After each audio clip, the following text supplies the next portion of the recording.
A racist cop targets a black woman, thinking she's just another powerless victim. But when he steps into the courtroom and sees her holding the gavel as his judge and his wife, you won't believe how the tables turn.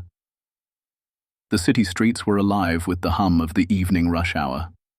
Among the chaos, Officer Jacob Connors sat in his cruiser, watching the world pass through a jaded lens. A 10-year veteran of the force, Jacob wasn't just hardened, he was angry. He believed the system was broken and blamed people who didn't look like him for all of society's problems. When the dispatch crackled through his radio, alerting him to a disturbance in a nearby neighborhood, his face hardened. "Another one of them," he muttered under his breath, gripping the steering wheel as he sped toward the scene. When he arrived, he found a young black woman, Olivia Sanders, standing by her car. Her presence was calm, composed, but her expression betrayed frustration as she pointed to a parking citation on her windshield. Jacob stepped out of the cruiser, his imposing figure amplified by the heavy belt of authority wrapped around his waist. "Is there a problem here?" Jacob asked, his voice cold and dismissive. Olivia turned, her voice steady but measured. "Yes, officer. This ticket was issued in error. I was parked in a legal zone, and I have the permit right here." She held up a small piece of paper, but Jacob didn't even glance at it.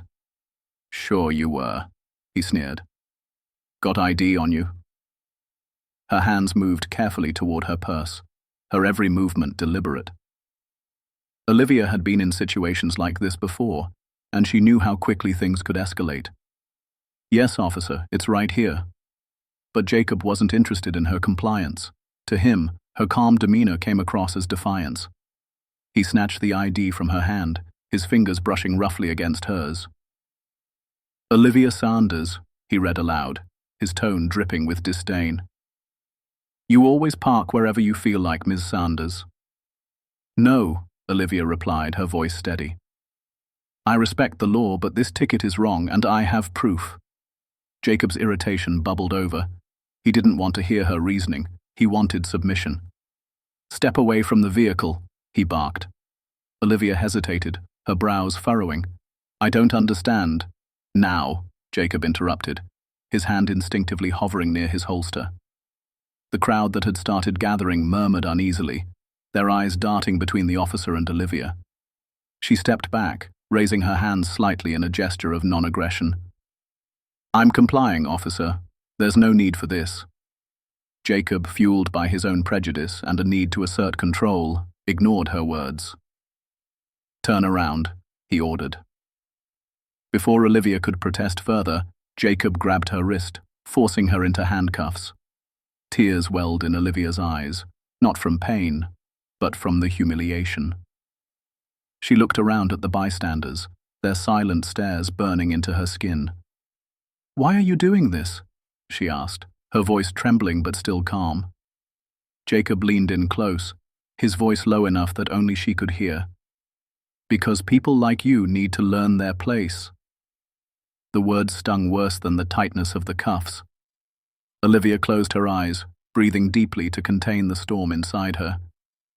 She knew fighting back in this moment would only make things worse. As Jacob pushed her into the back of his cruiser, he felt a sick sense of satisfaction. But Olivia sat quietly, her mind working quickly. This wasn't over, not by a long shot. 2 days later, the courtroom buzzed with a mix of routine proceedings and quiet anticipation. Olivia Sanders sat at the plaintiff's desk, her expression calm and unshaken, though the sting of the arrest still lingered. She had arrived early, prepared, her composure radiating an air of quiet authority. This wasn't her first brush with injustice, but it was one of the most personal. Across the room, Officer Jacob Connors slouched in his seat, his usual smugness on full display. He fiddled with his pen, confident the hearing would be a formality. To him, Olivia was just another defiant civilian who needed to learn how the system worked, under his rules. Jacob leaned toward his attorney, his voice laced with arrogance. "This won't take long," he muttered. "The judge will see it my way. They always do." As the bailiff called for order, the chatter in the courtroom ceased. "All rise," he announced. The double doors opened, and in walked Judge Olivia Sanders. She was dressed in her black robes, her head held high, her expression calm but commanding. The room fell into stunned silence. Jacob's pen froze mid-twirl. His mouth went dry as he watched the woman he had arrested just days ago step up to the bench. His brain struggled to process what he was seeing. "This has to be a mistake," he whispered, his face pale. Olivia took her seat, tapping the gavel lightly on the block. "You may be seated," she said, her voice steady and professional. She scanned the room with the piercing gaze of someone who had spent years commanding authority, her eyes lingering just a moment longer on Jacob before moving on. Jacob's heart pounded in his chest as reality sank in. This can't be happening. She's the judge? How is this even possible? The plaintiff's attorney rose and began to outline the case. It was straightforward: an unlawful arrest, clear overreach, and evidence of racial bias. Olivia listened intently, nodding occasionally. Meanwhile, Jacob shifted uncomfortably in his chair. His attorney tried to interject. "Your Honor, I request—" But Olivia raised her hand, silencing him with a calm authority that left no room for argument. "Counsel, you'll have your chance to speak," she said, her voice steady but firm. "For now, I'd like to hear from the officer himself." Jacob's head snapped up. "Your Honor, Please approach the bench, Officer Connors," Olivia said, locking eyes with him. Every step Jacob took felt heavier than the last. As he reached the bench, he could feel the weight of every pair of eyes in the room on him. Olivia's calm gaze bore into him, but this time, it wasn't her he was looking at. It was his own reflection in her eyes. "Officer Connors," she began, her voice steady, but layered with an edge of restraint. "Do you believe your actions that day upheld the principles of justice and fairness that this badge represents?" Jacob fumbled for words, the usual confidence in his voice replaced with uncertainty. "Your Honor, I was following protocol." Olivia leaned forward slightly, her tone still calm. "Protocol? Arresting a civilian without probable cause? Using force against someone complying with your orders? Tell me, officer, which protocol covers that?" Jacob opened his mouth, but no words came out. His attorney tried to jump in, but Olivia silenced him with a single glance. "I've spent years on this bench, Officer Connors," she said, her voice growing sharper. "I've seen too many cases of abuse of power, and this one is no different. But what makes this particularly troubling is that you chose to act out of bias rather than duty. I know that because I was there." The courtroom erupted in murmurs, but Olivia tapped her gavel, bringing the noise to an immediate halt. "Let me make this very clear," she continued, her voice carrying the weight of authority. "I'm not here to seek revenge. I am here to uphold the law, something you failed to do when you arrested me." Jacob's face burned with humiliation as Olivia leaned back in her chair, letting the weight of her words settle over the room. The people in attendance sat frozen, riveted by the tense exchange. For the first time in years, Jacob Connors felt powerless. And for Olivia, this was not just a case. It was a chance to show the world what justice truly looked like. Jacob Connors sat at the defendant's table, his mind a whirlwind of panic. His usual confidence, the bravado he wore like a second badge, had been stripped away. The courtroom felt suffocating as Judge Olivia Sanders continued to hold him accountable with every carefully chosen word. "Officer Connors," Olivia said, her tone calm but firm, "you've sworn an oath to serve and protect. But when you approached me that evening, did you stop to assess the situation or consider the evidence I presented?" Jacob swallowed hard, his throat dry. I believed I was acting in the best interest of public safety, Your Honor." Her eyebrows arched slightly. Public safety. Handcuffing a compliant individual and refusing to review evidence she clearly provided. How exactly does that align with the concept of public safety? Jacob shifted uncomfortably, his attorney nudging him to stay composed. But Olivia wasn't finished. She turned toward the courtroom gallery, her voice carrying an edge of purpose now. "This case isn't just about me," she said, addressing the audience and the jury. "It's about accountability. It's about a pattern we see far too often, where those with power use it to oppress rather than protect. That night, I wasn't just a black woman in handcuffs. I was every person who has ever been treated unjustly, dismissed or humiliated because of the color of their skin." A hush fell over the courtroom. Her words resonated deeply with everyone present, especially the diverse faces in the gallery who nodded in quiet agreement. Olivia continued, her voice steady, but laced with emotion. "When you told me to learn my place, Officer Connors," she said, her gaze piercing, "you weren't just speaking to me. You were speaking to every black man, woman, and child who's ever been told they don't belong. And that's why this moment matters, not for revenge, but for justice." Jacob's face turned crimson. He wanted to defend himself, to explain that he hadn't meant for things to escalate, but how could he? His own words had betrayed him. Olivia turned back toward him, her expression softening slightly. "You had the power to de-escalate, officer. Instead, you chose to escalate. Tell me, was it worth it?" Jacob hesitated, searching for a response that wouldn't sound hollow. "No, Your Honor," he said finally, his voice barely audible. She nodded, the slightest flicker of acknowledgement crossing her face. "You may not have realized it then, but your actions that night spoke volumes. And now, you have to face the consequences of those actions." As Olivia leaned back, the prosecutor rose, outlining the evidence against Jacob in painstaking detail. His body camera footage, the complaints of excessive force in his record, and the racial bias apparent in his patterns of arrests. One by one, the courtroom heard testimonies, community members recounting Jacob's heavy-handed tactics, and fellow officers hesitant but unable to refute the facts.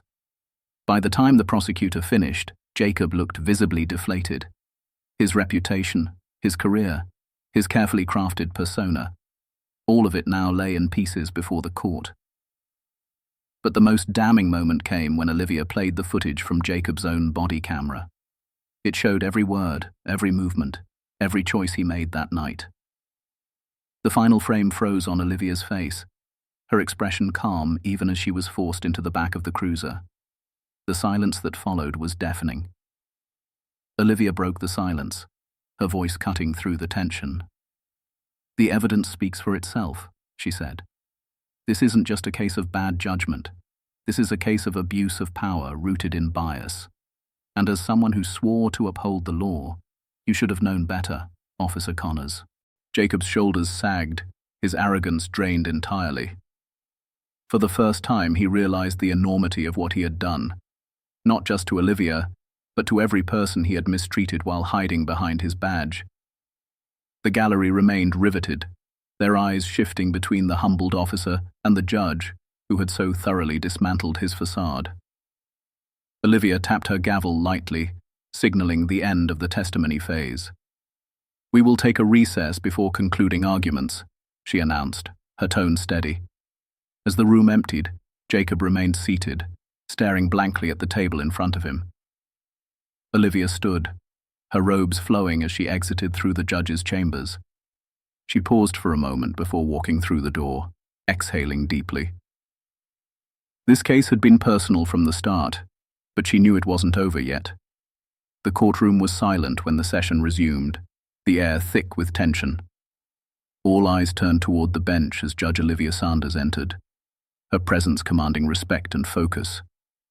But this time, there was a palpable shift in the room, a sense that something profound was about to happen. Jacob Connors sat at the defendant's table, his confidence shattered. His attorney whispered hurried instructions, but the words barely registered. He was trapped in the weight of his own actions, replaying the arrest over and over in his mind. Olivia adjusted her robes and cleared her throat. "Before we proceed, I want to remind everyone why we are here today. This is not about personal revenge or public spectacle. It is about accountability, justice, and the truth." She paused, letting her words settle over the room. Then she turned her gaze directly to Jacob. Officer Connors, you've had the opportunity to hear the evidence, reflect on your actions, and understand their consequences. Do you have anything to say before I deliver my decision? Jacob hesitated, his hands gripping the edge of the table. The man who once wore arrogance like armor now looked small and unsure. Finally, he stood, his voice shaking slightly. Your Honor, he began, avoiding her eyes. I realize now that I acted out of anger and prejudice. I didn't listen, and I didn't de-escalate. I abused my power, and for that, I'm truly sorry. The courtroom murmured softly at his admission, but Olivia remained impassive. Do you believe an apology is enough, Officer Connors? She asked, her tone steady but pointed. He shook his head slowly. No, ma'am, he admitted. I know I need to be held accountable. I know I need to change. Olivia leaned forward slightly, her gaze piercing. Words are easy, officer. Change is much harder, and trust once broken is nearly impossible to rebuild. She straightened, addressing the courtroom. This case is about more than just Officer Connors. It's about a system that allows individuals like him to act without accountability. It's about a community that deserves to trust those who are meant to protect them. And it's about the power of consequences to drive meaningful change. Turning back to Jacob, she continued. Officer Connors, your actions were a violation of the very oath you took to serve and protect. You didn't just fail me that night. You failed the badge, the people in this community, and yourself. Jacob's head hung low as Olivia delivered her verdict. I hereby sentence you to mandatory sensitivity training, suspension without pay, and community service, where you will work directly with the people you've sworn to protect, people you've treated unfairly in the past. Furthermore, a formal review of your record will determine whether you are fit to continue serving as an officer of the law. The room was tense as she finished, her voice steady but firm. This sentence is not designed to ruin you, Officer Connors. It is designed to hold you accountable and, hopefully, to teach you the value of humility, respect, and justice. But whether or not you change, that will be up to you. Jacob nodded silently, his face pale. He didn't dare look up as the weight of her words bore down on him. As the court adjourned, Olivia rose from the bench, her composure intact. She walked into her chambers, letting the heavy door close behind her. The silence of the room was a stark contrast to the emotional intensity of the trial. Minutes later, there was a knock at the door. It was Jacob Connors, escorted by a bailiff. Olivia nodded for him to enter, her expression unreadable. Jacob hesitated, his hands trembling slightly. Your Honor. Judge Sanders, he began, his voice cracking. I just want to say thank you, not for the sentence, but for giving me a chance to reflect. I've been blind to my own biases for so long, and today was a wake-up call. Olivia studied him for a moment, her face softening just slightly. Officer Connors, she said, change doesn't happen overnight. Recognizing your mistakes is the first step, but it's what you do next that will define you. Jacob nodded, his voice barely above a whisper. I won't waste this chance. As he left the chambers, Olivia sat back in her chair, a mix of exhaustion and resolve washing over her. She knew this case was just one of many, but it was a step toward the justice she had spent her life fighting for. The weeks following the trial were a whirlwind of reflection, change, and healing for everyone involved. For Jacob Connors, life had become an unrelenting mirror. His suspension had stripped away his badge, leaving him to face the man he had become without the crutch of authority to hide behind. Each day of community service was humbling. Assigned to a local youth center, Jacob found himself working alongside the very people he had once dismissed. At first there was tension. Mistrust hung in the air like a storm cloud. Parents whispered about him, and the kids avoided his gaze. But over time, something began to shift. It wasn't an easy transformation, nor was it instant, but Jacob started to listen. He heard their stories, of struggles, of systemic bias, of dreams often deferred by people like him. The shame that followed was almost unbearable, but it also sparked something unfamiliar. Growth. One afternoon, Jacob noticed a teenage boy sitting alone in the corner, scribbling in a notebook. The boy's name was Jamal, and he had been distant since Jacob arrived. Gathering his courage, Jacob approached him. "Hey, Jamal," Jacob said, his voice softer than usual. "What are you working on?" The boy glanced up, skeptical, before reluctantly showing him a sketch of a city skyline. "This is incredible," Jacob said, genuinely impressed. "You've got talent." Jamal shrugged, still guarded. "Doesn't matter. People like me don't get to do much with talent." The words hit Jacob like a punch to the gut. "I used to think like that," he admitted. "But I was wrong.